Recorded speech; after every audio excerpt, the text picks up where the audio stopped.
সকালে ঘুম থেকে উঠি হাঁড়ি পাতিল গলায় করে। আবার রাতে ঘুমোতে যাই তাও হাঁড়ি পাতিল গলায় করে। রাতে যে স্বপ্ন দেখি সেই স্বপ্নটাও দেখি হাঁড়ি পাতিল নিয়েই। কি করব বলেন তো আমার আপু ভাইয়ারা? আমার আর ভাল লাগে না এই জীবন। মনে হচ্ছে সংসার ছেড়ে ছুড়ে একেবারেই পালিয়ে দূরে কোথাও চলে যাই। মানে বনবাসে যাই। সেই আগের যুগের যে সিনেমাগুলোয় হতো না? যে নায়িকাদেরকে বনবাসে দিত। মনে হচ্ছে ওরকম বনবাসেই চলে যায়। আর ভালো লাগে না। কিন্তু বনবাসে গেলে কি করব আমার প্রিয় আপু ভাইয়ারা? ওখানেও তো আমাকে সেই রান্না করেই খেতে হবে। তাই না? আসসালামু আলাইকুম। সবাই কেমন আছেন? আশা করি আল্লাহর রহমতে ভালো আছেন, সুস্থ আছেন। আমি মেয়ে হয়ে জন্মেছি। আলহামদুলিল্লাহ, আলহামদুলিল্লাহ, আলহামদুলিল্লাহ। আমি নারী, আমি গর্বিত। আসলে এতক্ষণ কথাগুলো মজা করে হেয়ালি করে বলছিলাম। সকালবেলা কিন্তু আমি ঘুম থেকে উঠেই যে ক্ষীরটা খেলাম ওটা কিন্তু রৌদ্রে বসে খুব মজা করে খেয়েছি।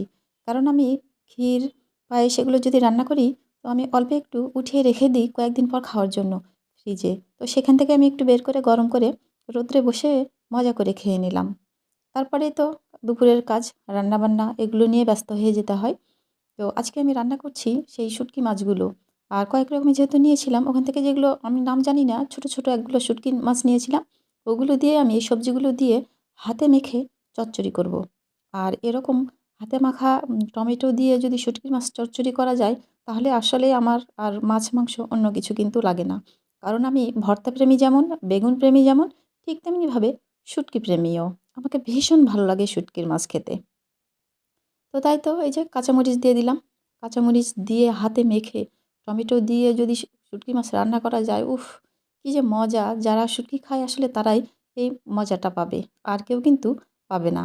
তো এখানে কিন্তু আমার শুঁটকি মাছ চচ্চড়ি করা হয়ে গেছে। আর আমার জুবাইরকে নিয়ে যত জ্বালা, ওর জন্য তো আমাকে মাছ ভাজতে হবে। তাই তো ২ টা মাছ আস্ত রেখে দিলাম ভাজার জন্য। আমার দ্বারা যতটুকু তেল দেওয়া সম্ভব ততটুকু তেল দিয়ে আমি মচমচে করে জুবাইরকে এই ২ টা মাছ ভেজে দিব। ও খেতে বসছে যখনই দেখবে যে ওর জন্য আমি মাছ ভেজে রেখেছি এবং মাছটার কালারটা খুব সুন্দর হয়েছে ভাজার, তাহলে ও খুব খুশি হয়ে যাবে। আর ওর ওই খুশিটা আমার এত বেশি ভালো লাগে যে আমার অনেক না পাওয়ার মাঝেও আমার অনেক পাওয়া হয়ে যায়। তো যাই হোক ওর জন্য আমি মচমচে করে মাছটা ভাজতে লেগে গেলাম। আর আমার প্রিয় আপু ভাইয়ারা অবশ্যই লাইক দিয়ে আমার ভিডিওটা দেখা শুরু করবেন। আর ছোট্ট একটা ভিডিও। ফুল ওয়াচ করতে কিন্তু একদমই ভুলবেন না। ভালো লাগলেও করবেন, না লাগলেও করবেন। প্লিজ একটু সাপোর্ট করলে কি হয় বলেন তো? কোনো ক্ষতি হয় কি? কোনো ক্ষতি হয় না। আমরা কিন্তু যারা এই অনলাইনে কাজ করি না, এরকম কিন্তু অনেক প্রিয় আপু ভাইয়ারা আছে।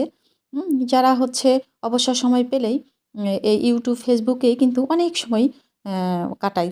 তো আমি তাদেরকে আসলে বলছি যে আপনারা একটু আমাদের পেজ, আমাদের চ্যানেলগুলোতে ঢুকে একটু দেখেন না, একটু সময় কাটান না। তাতে আপনাদেরও সময় ভালো যায়। আর কি হয়? আমাদেরও অনেক উপকার হয়। তো যাই হোক এখানে কিন্তু আমি আর কয়েকটা মাছ রেখে দিয়েছিলাম বাটা মাছগুলো। সে বাটা মাছগুলো এখানে আমি এগুলো অর্ধেক করে নিয়েছিলাম। আর এগুলোও ভেজে রেখেছি। এগুলো আমি এখন টমেটো দিয়ে ঝোল করব। তো সব মশলাগুলো কষিয়ে ভালো করে মাছগুলো দিয়ে তো ঝোল করে নামিয়ে রেখে দিলাম। এখন মা ছেলে খেতে বসে গেছি। আর আমি তো সেই শুটকি দিয়ে খাবো। মানে এটার জন্য মনটা খুব ব্যাকুল হয়েছিল। তো আলহামদুলিল্লাহ খেতে খুবই ভালো লেগেছিল। আর আমার জুবাইরও কিন্তু এই শুটকি চচ্চড়িটা ভীষণ পছন্দ করেছিল। আমরা মা ছেলে বসে খেয়ে নিচ্ছি।